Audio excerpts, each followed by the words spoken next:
The Hard Rock name is known worldwide. The Hard Rock Park's roots are local. Find out what it's all about coming up next on Carolina People.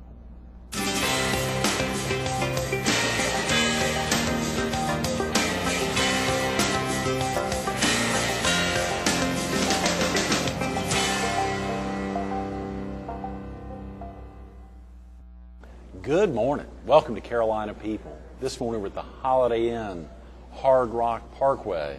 We're focused on the grand opening of the world's first rock and roll theme park. And we're visiting with one of its lead local investors, Dick Rosen. Good morning, Dick. Good morning. That's the Hard Rock Park. That Absolutely. Long time coming, but exciting time. How are you feeling? Today's the day. Very excited. You've got to be. It's been a long time, but I think it's worth it. Oh, God, yeah, and of course the sound check kicked off there on April 15th, so a lot of great time to get everything checked out early on. So you all have worked out some of the kinks, and then the park really opened full bore on, I think, May 9th, and now the real grand opening now. It's a dream come true for all of us. And one of your world's favorite bands, the Eagles, performing tonight. They're probably one of the best bands that ever has been in the U.S. Yeah. The Beatles and some of those, and Led Zeppelin, they're from across the sea, but the Eagles are tops. World renowned. Yeah. Not just U.S. renowned. I mean, no, they are big from the U.S. But they are from the U.S. Absolutely, being from the U.S., but being world renowned. Of course, the Moody Blues tomorrow night. I'm sure you're getting shivers. Viewers can't see it right now, but seeing the... it's hard to believe. It really is. It was a struggle, but I think it's worth it. I think this location we're sitting in is a great testament of the idea of the significance of Hard Rock Park. When you think about a place we've always known as Holiday Inn West, which has now changed their name to Holiday Inn Hard Rock Parkway, a great testament to what you all are both doing now. And they got two folks that do check-in counter when they had one part-time before. Oh yeah, they're ready. But that's serious. I mean, concept, that really is what I think we're going to bring to the community. Right. You know, we think about the steps leading up to today, and so much has to happen when you're thinking about kicking off a $500 million anything, let alone a $500 million theme park, and it being the first of its kind. Dick, can you give viewers a sense, just real quick, about yourself? Are you originally from the area? Yes, I'm from Georgetown. And been here for Myrtle Beach for 34 years. Wow, a Georgetown native that came back to the Strand 34 years ago. That's tremendous. That's tremendous. Well, just guide us a little bit to leading up to today, June 2nd. Well, two guys really got Tim Duncan and myself. I think you've talked to Tim before. Tim was with us last month. John Binkowski and Patrick Henry. They get the credit for the concept. And they needed a lot of credit too. That was I think that's why they looked for us. But John really had the idea, and Patrick was very much involved in all the property. Right. And they were trying to find some folks who would invest in something to develop this property, which is, the Bishops had great ideas years ago, but it just didn't happen. Right. They did a lot of infrastructure development, which was great for us. It saved us a lot of money. But it really was dead. Right. Fantasy Harbor. Fantasy Harbor over there, right. And then really John and Patrick, conceptually, they're the ones that came up with the ideas. Mm-hmm. And they got, John got Steve Goodwin and Felix Mussenden involved within a year or so when we started. I don't remember the exact time. Sure. And what date are we talking about? When did you all actually kick this off? I mean, when about 100 years ago. About 7.5 years. Is that right? Yeah. And you can remember some of those early meetings, I guess, as y'all were getting everything put together. Stephen was consistent.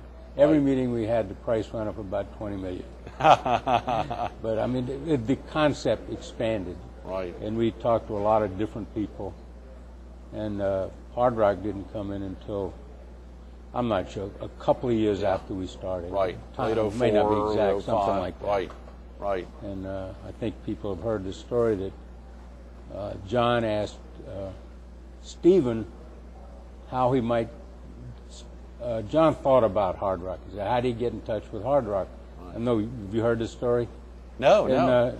Stephen said, well, go next door and knock on the guy's door, because Oliver Mundy's the guy that runs the Hard Rock restaurants and the activities in the States.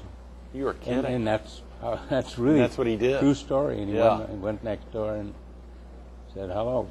Yeah, Hard Rock had done so many other things, of course. Well, in the restaurant and the casinos. Right, And, hotels. hotels. But had never done, clearly, a theme park, the first of its kind, right here. Well, this isn't Hard Rock's.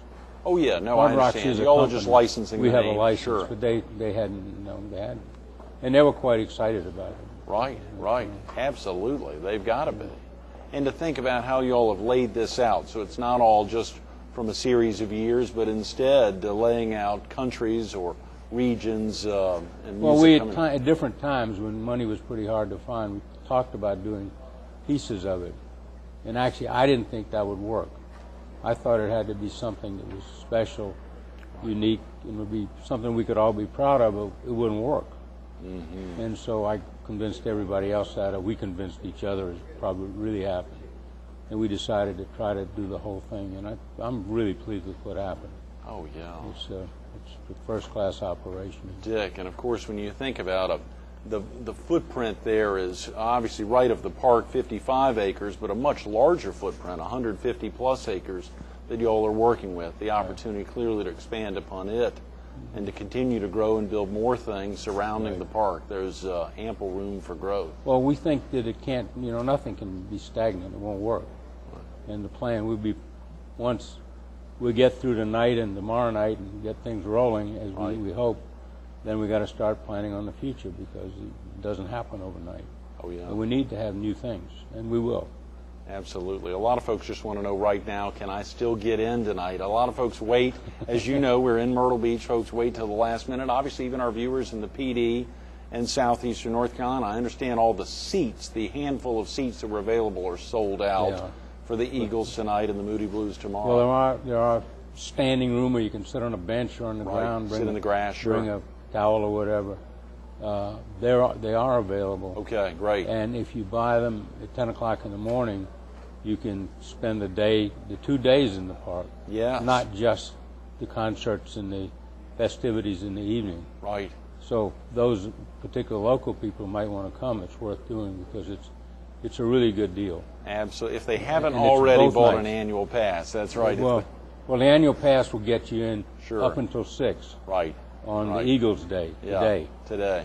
But I think tomorrow they'll let you stay. They can stay around. But you can't hang sure. around the... Can't get right I up don't know on how the they're Moody going to Blues. control it, but Yeah. that's... I'm sure there'll be some ways to handle that. But obviously today, as you say, for annual pass holders, they can come in and stay there till 6. Got to leave after that. But for folks who are buying the pass today, they can use it for the whole day. For both days, and obviously be there for the show tonight, which is tremendous. Standing room only for the Eagles. It is. I'm surely sorry, work. but we didn't have so many seats. Oh, yeah. Well, the great thing is that you got a venue that would even have be able to fit the crowds you're going to have there tonight. And I'm not probably qualified to make this statement, but I will. But the acoustics out there are phenomenal. And there's music all over the park, so this obviously is the coup de grace, but there's music everywhere, and it's good music throughout the park. Throughout, absolutely. Throughout Does the park. music change in different parts of the park? Okay. As you walk through the park, it changes to represent the area you're in. Right. And we have the British area and the cool country, and born in the USA, and a lot of different areas, and the music is different in all of them. Absolutely. Give us a sense for viewers. Again, we were obviously there in the Country on the Rocks. We were there in the cool country area. In the old Ice House Theater, or the old theater that Ice Castle that John had originally purchased, I believe, from Patrick, and got him to the area early on. But as we were in there and interviewing a lot of your key executives for the kickoff week back on April 14th through 18th, we learned a lot about it. For viewers who may have missed that week, just what are they going to find if they're coming for the first time, Dick, today, if they come out at 10 a.m.? And well, the most spectacular thing is the Led Zeppelin roller coaster, and that's the marquee event. But there are a lot of live acts. There are 4 other roller coasters too, and lots of rides. But there are many, a number of live shows. Right. Yes. There's a gymnast, which is the roadie stunt show. The roadie stunt show. Yeah. There's an ice show, which is really quite nice. Country on the Rocks. There's a Malibu beach party. Oh, yeah. You've seen them all. I've seen them all. Oh, yeah. There's another live show. My mind's gone dead. Oh, yeah, you and me both. Those are the three that really stick out. Those are the most significant. But there are other things. There's a building that you shoot soft rubber balls at each other. Yeah. Adults take their kids in there, and I think the kids don't get to play. The adults end up playing with them. And they're fun things. There's one of these balloon type that you crawl through, and they're really, it's not the ordinary. They're really much bigger and much nicer. Right. And I'm not totally objective, but they really are. Oh, yeah. They're really spectacular. You do have the ability to stand back because you've visited a lot of parks, I'm sure, in the past, and to see the commitment you all have made. To hear even Governor Sanford say the largest direct investment in tourism in the history of the state of South Carolina. The largest direct investment is a big deal. It's a big number. It really is a big deal. And of course, it wasn't just y'all, as you said. No. You clearly had to have the original local involvement to get the ball rolling. But y'all were able to turn to some folks on not only the national but international scene to help raise this almost $500 million. Stephen and John and Felix did a lot of work with different investment groups, and we have to give them credit.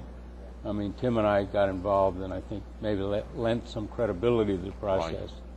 And we bought the land, so the land was a very valuable asset in the negotiation because it is a unique piece of property. Oh, yeah.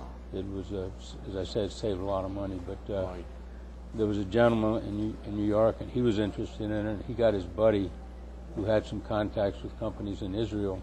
Right. Some of whom were in the amusement business, some were mostly they were in the real estate business. Right. And they were very excited about it, and they put in, actually, if you talk about money plus property, the two groups, the Myrtle Beach group and the group in New York, put in about the same amount. Is that right? Wow. I don't think anybody's ever said that before, but it comes out. No, I'd never heard that. It comes pretty close. Mm-hmm. And then the bank put up a lot. I'm sure the banks a lot of bonds. That has to happen. That has to happen. But the credibility came, the thing that the real estate folks in New York really, other than just the money, the credibility to get the banks to lend us some money. Right. And as you said, the international part of it is pretty significant. That doesn't happen too often. Not for investments. Maybe in some parts of South Carolina. Clearly, South Carolina's been blessed, as have both Carolinas been blessed in some international significance. Of course, you've been tied to a company that has a substantial international presence and a big stake here. AVX's commitment and benefits to the area have been tremendous. I think we tried for many years. Yes. And speaking of that, of course, you had been instrumental in helping to bring AVX, I believe, its corporate headquarters down to Myrtle Beach. Is that correct? I think a few years ago we talked, and I said they wouldn't hire me when I got out of school, but they gave me a job later. Yeah, we brought, they asked, how do you decide where the corporate headquarters is? And it's wherever the CEO wants to live, and I was fortunate enough to become CEO, so we moved it. Yes. And the folks that are there now who are running it and doing a phenomenal job, they still like it here, so we're in good shape. Yes, very definitely. The impact that AVX has, the positive impact on the area, is something a lot of folks probably don't think about. They don't drive by the different portions of AVX. They just don't see and think about the significance. And of course, I remember in its heyday, it was really generating. But even now, that's still a lot it continues to have a tremendous impact on the area.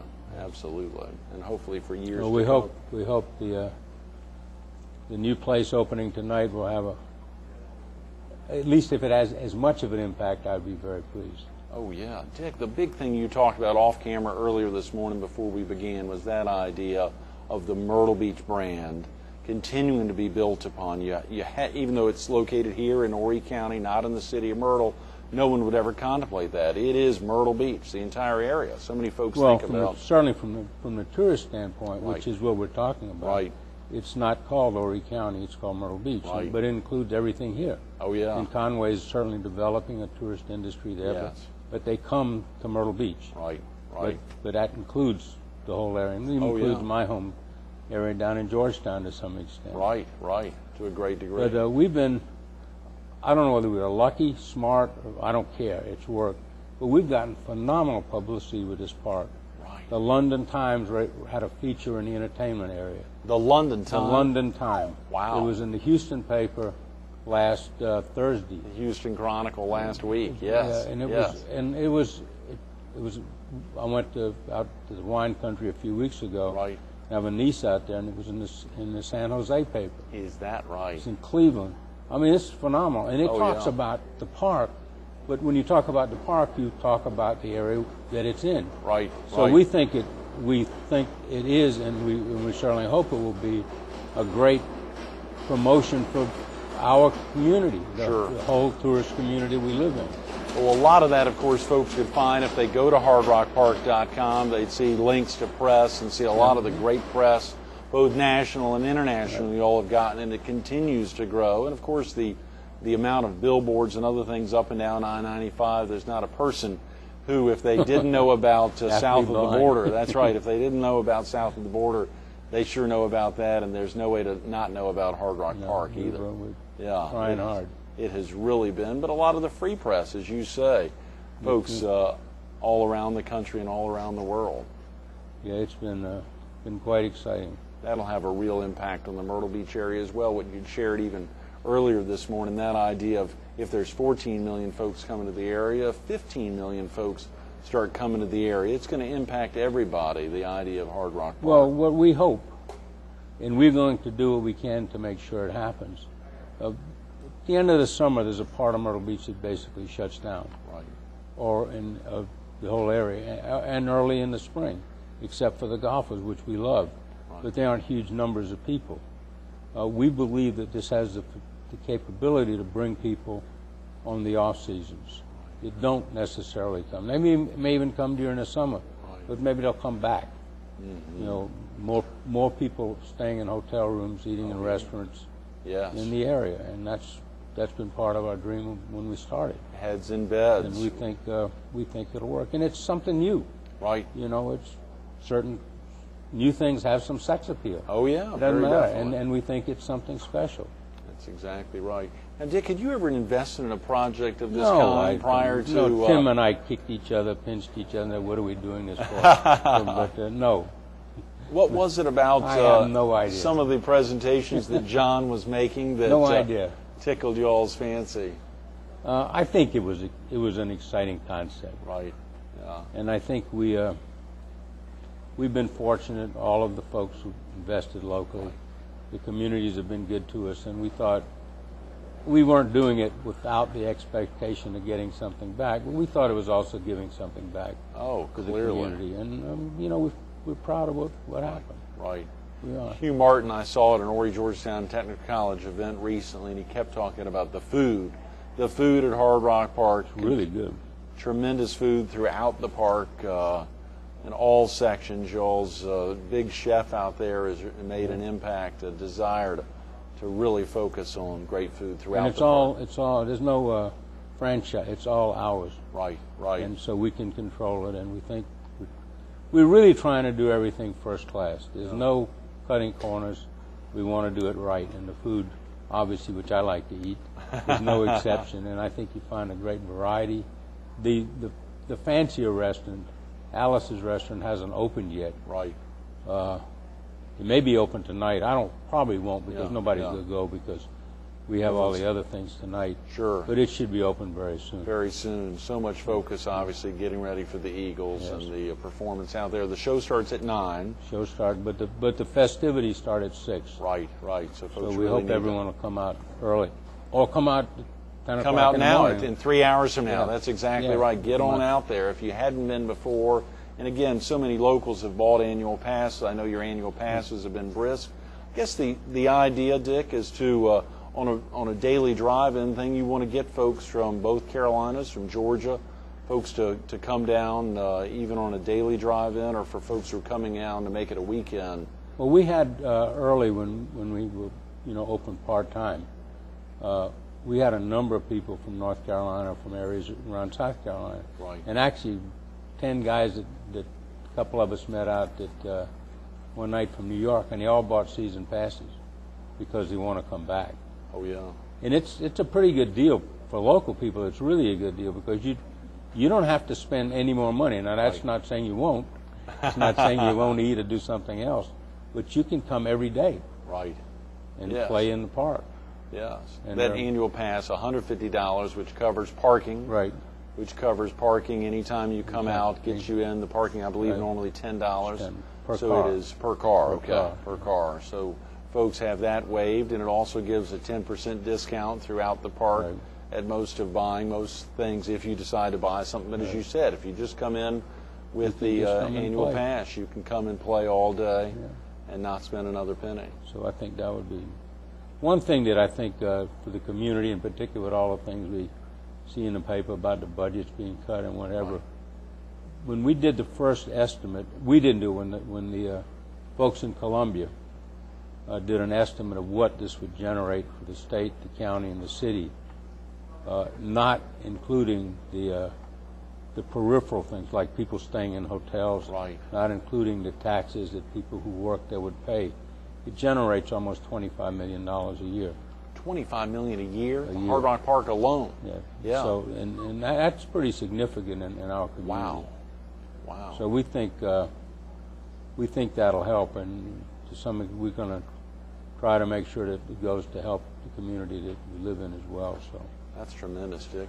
What, as you think back over the last 7 years, what aspect of getting up to tonight has surprised you the most? Is there anything, or has it just been a constant set of surprises? Is there any aspect that has surprised you the most getting ready for tonight's big show, or the entire? Well, as you look back? I think, and this may sound strange that we put all this money in it, and I'm now saying I didn't really understand what we were doing. We saw mock-ups. Tim and I went down to Florida, and I think you went with us, and we saw mock-ups of the park and some ideas and the artist's conception. Right. But when we walked into the park, and it was just wow. Yeah. Very emotional. Beyond even right now. Right. Could not conceive of it being what it is.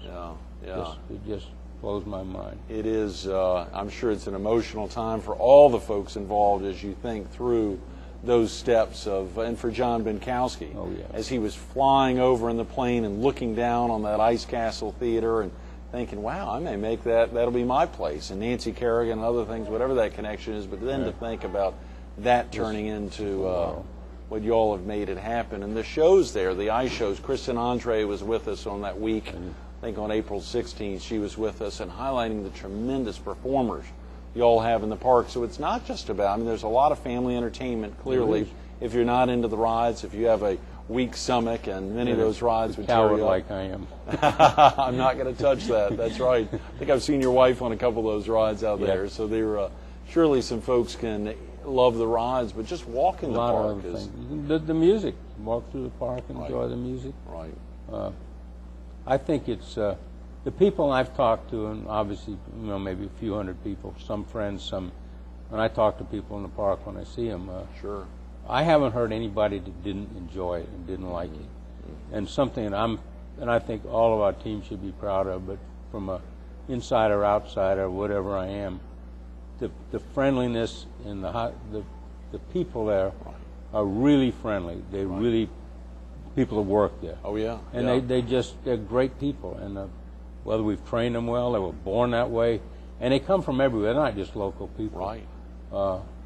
The people really go out of their way to make it a great experience for everyone, and I think that's important. And it does show, and surely you've taken the time to ask them. That in and of itself, kind of like a secret shopper, going in and saying, what do you like about the park, talking to visitors there, but also seeing the staff interact. Just fantastic, and it makes you feel really good. Yeah. The best part for you, Dick, as you think back, of course, the biggest surprise is you shared that, but what the best part for you, was it just walking in the first time? Has that been the best, or finally seeing the best part was getting the money so we could build it, because we tried, we worked on that for a long time. That had to be significant, because without being able to do that, we couldn't have built the park. Right. But there's no question that emotionally, just walking in and seeing what was there was just overwhelming. That's tremendous. That's tremendous. For me, it was just. And Tim, I know we talked about it, all of us, just we didn't have any idea what it would be. And the details, you know, there's a mural painted on a ceiling. Right. You don't have to do that, and Right. and just everything. It's throughout the park. It's just we did everything we could to make it a great place. You clearly showed for 30 minutes why folks need to get out tonight. Thanks so much for being with us this morning. Not Absolutely. just tonight, but oh yeah, many throughout times the in year. future, The annual we've pass, certainly looking for 236 you. Rock. Absolutely. Stay tuned to more Carolina People with Dick Rosen coming up next. You know, you look on the website, you visit the place, you talk to a lot of folks at Hard Rock Park. They're not talking about memorabilia because there's so many other tremendous things to talk about. Today's the day, the grand opening, but you can be a part of that. Check it out, the tremendous memorabilia when you get out there. And you know, as we sat here the last 30 minutes talking about lots of amazing local names, whether it's Tim Duncan, Dick Rosen, Hugh Martin, Patrick Henry, a lot of locals that had an impact. There's a lot of others that can have a tremendous impact on the Hard Rock Park. Sit there, say your name out loud. You can be a part of the Hard Rock Park. You can be a part, but you got to take the time to get out there. Whether you get an annual pass, you come out for the first day, the grand opening day, the day of the Eagles, the day of the Moody Blues tomorrow, you can be a part of the Hard Rock Park experience. 236-ROCK. That's 843-236-ROCK or hardrockpark.com. There's still some standing room only opportunities available for tonight's and tomorrow's show. Get out at 10 o'clock. Show up there. You can pick up a couple tickets. You can spend all day there and all night there enjoying the Eagles with Dick, Tim, so many others. Be a part of the experience. hardrockpark.com. Dick Rosen, thanks so much for being with us this morning. Thank you.